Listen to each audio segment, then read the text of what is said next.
Bonjour et bienvenue, ici Cédric, fondateur du site élevez-votre-vie.fr. Bienvenue dans cette nouvelle vidéo dédiée aux praticiens, thérapeutes, coachs, médiums et tous les autres praticiens et professionnels de la relation d'aide autour de cette thématique qui revient très souvent dans votre esprit, dans les inquiétudes, dans les discussions, dans les réflexions. Vos séances, le prix de vos séances est-elle trop cher, trop élevé? Il y a beaucoup de problématiques, de freins, de questionnements autour de la thématique du prix des séances. Est-ce que c'est vraiment le prix plus élevé ou plus bas qui va faire que vous allez davantage remplir votre carnet de rendez-vous? Est-ce que c'est le prix qui va faire que vous êtes légitime dans votre métier, ou est-ce que c'est parce que vous vous sentez légitime dans votre métier que vous allez définir un prix en conséquence? Il est souvent, très souvent question également de redouter le moment où il va falloir demander la somme d'argent convenue, prévue, nécessaire en échange de vos services, en fin de séance par exemple. Et j'ai envie de répondre à cette question, à la question de cette vidéo immédiatement sans tellement tourner autour du pot plus longtemps que ça. Le prix de vos séances est-elle trop cher? La réponse est non. Elle est probablement trop faible. Vous voyez, assumer un prix de séance à 40 € ou à 35 ou même à 20, ça existe, des gens qui vendent des séances à 20 ou 25 €, c'est pas différent que d'assumer un prix de séance à 80 ou à 70 €. La seule différence d'assumer ça, c'est justement que vous êtes en mesure de l'assumer ou pas. C'est comment vous vous sentez en face de ce prix. Quelle est la valeur que vous vous donnez? Quelle est la légitimité que vous vous octroyez à vous sentir légitime avec une séance à 40 € ou une séance à 80. Et contrairement à ce qu'on croit, il n'est pas du tout question de baisser les prix pour attirer plus de monde. Ça, c'est une erreur couramment répandue sur une croyance couramment répandue sur la pratique tarifaire. C'est vrai qu'aujourd'hui, en France et un peu partout dans le monde, on a tendance à vendre du prix. C'est-à-dire que vous voyez sur des enseignes de magasins, venez voir nos prix les plus bas, les prix. Et on sait même plus ce qu'on vend tant qu'on vend du prix. Et ça n'a plus aucun sens. Vous devez défendre la valeur de ce que vous proposez de manière à assumer un tarif honnête, correct et suffisant en face de votre prestation. Il me semble difficile. Regardez, on va faire l'exercice tout de suite. Vous prenez votre tarif actuel et imaginez que vous remplissez votre agenda de façon hebdomadaire. Donc chaque semaine, vous remplissez votre agenda avec un nombre de séances suffisant. Combien est-ce que ça fait de chiffre d'affaires TTC à la fin de la semaine et à la fin du mois? Faites le calcul. Ensuite de ça, vous enlevez grosso modo, entre 30 et 50% de charges en fonction de votre statut. Vous enlevez tous vos frais fixes, les loyers, le matériel, éventuellement les crédits sur du matériel. Vous enlevez également vos frais courants de communication, de téléphone et patati patata. Et vous voyez ce qui vous reste en net pour vous, en sachant que là-dessus, vous allez encore payer des impôts sur le revenu et patati et patata. Bien. Est-ce que ça suffit?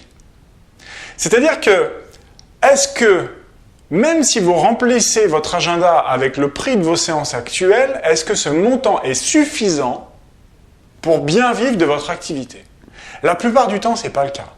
Vous allez vous rendre compte en faisant cet exercice que le prix de vos séances ne doit pas dépendre de combien les gens vont à peu près estimer être OK de payer pour ce que vous proposez. Mais le prix de vos séances dépend de ce que vous avez comme charge par ailleurs et de ce que vous voulez gagner d'autre part. Mais ce que les gens sont prêts à payer n'a absolument rien à voir. Donc je reviens sur la notion du bas prix et sur cette croyance populaire qui dit que plus je baisse mes prix et plus je vais avoir du monde. C'est complètement faux. Pourquoi? Eh bien simplement parce que il est question de segments. En marketing, on appelle ça des segments de clientèle. En mettant des tarifs à 40 €, vous allez attirer à vous des gens qui ne sont pas prêts à mettre plus de 40 €. Avec le profil qui va avec, c'est-à-dire je suis une pauvre personne malheureuse, j'ai pas de chance, il m'arrive que des crasses et patati et patata. Vous voyez un peu le niveau d'énergie. Si vous mettez des séances à 50 ou à 60 €, vous allez attirer des personnes qui sont prêtes à mettre cet argent-là pour aller mieux. Vous voyez que la démarche n'est pas du tout la même. On est davantage sur un profil de client qui dit « Ok, moi je suis prêt à investir sur moi-même, j'ai compris que c'était important et je fais cet effort financier-là, quitte à pas m'acheter un iPad ou un iPhone 6 à côté. » La première catégorie sera davantage à aller acheter une téloche grande comme ça pour regarder des matchs de foot ou des séries navrantes à la télé, plutôt que d'investir sur sa propre personne. Je crois que le prix juste va non seulement vous faire gagner plus d'argent, mais va aussi vous permettre de classifier et de trier votre clientèle. Alors évidemment, si vous montez à 200 €, il y a une sorte de pyramide évidemment où il y a plus de monde en bas, où il y a moins de monde en haut. Ça, vous le savez, et c'est de là d'ailleurs dont vient la fameuse croyance que j'aurai plus de clients si je propose quelque chose de pas cher. Évidemment, plus vous montez et plus ça se réduit. Et comme vous travaillez en local, ça commence à devenir compliqué. Donc n'exagérons pas. Évidemment, l'espèce de toujours cette croyance binaire du tout ou rien et qu'il n'y a jamais rien entre les deux. Moi, je vous dis, allez chercher un curseur ajusté avec un tarif nécessaire et suffisant. Il est question de la valeur que vous vous donnez. Il est question de votre capacité à assumer le coût de vos séances. Combien de praticiens que je connais plus ou moins de façon plus ou moins régulière me disent « j'ai pas fait payer » ou je me sens mal à propos de faire payer mes séances aussi chères, alors du coup je me sens plus à l'aise de faire payer au chapeau. Tiens, les gens donnent ce qu'ils veulent. Mais comment voulez-vous vivre de votre activité? Comment voulez-vous développer votre activité? Comment voulez-vous tenir 15 ans en pratiquant ce métier-là pour aider des centaines et des milliers de personnes si vous ne mangez pas en face de ce que vous gagnez? Si vous ne continuez pas de vous former? Votre activité doit servir non seulement à avoir une vie confortable, mais également à financer vos futures formations, vos déplacements, etc. Donc, il est extrêmement important que vous soyez rémunéré à la hauteur de ce que vous valez. Donc, remontez vos prix, s'il vous plaît, et arrêtez de croire que vous allez avoir moins de monde si vous augmentez vos prix. Si votre agenda n'est pas plein, ce n'est pas une question de prix. Ce n'est pas ça. C'est une question de ce que vous dégagez quand vous communiquez auprès du grand public, des gens qui habitent, qui résident autour de vous, de votre bouche-oreille. Quelle est la qualité du bouche-oreille que vous avez mis en œuvre? Elle est là, la clé, si vous voulez remplir votre agenda, peu importe, toute proportion gardée, le tarif, d'accord, que vous pratiquez.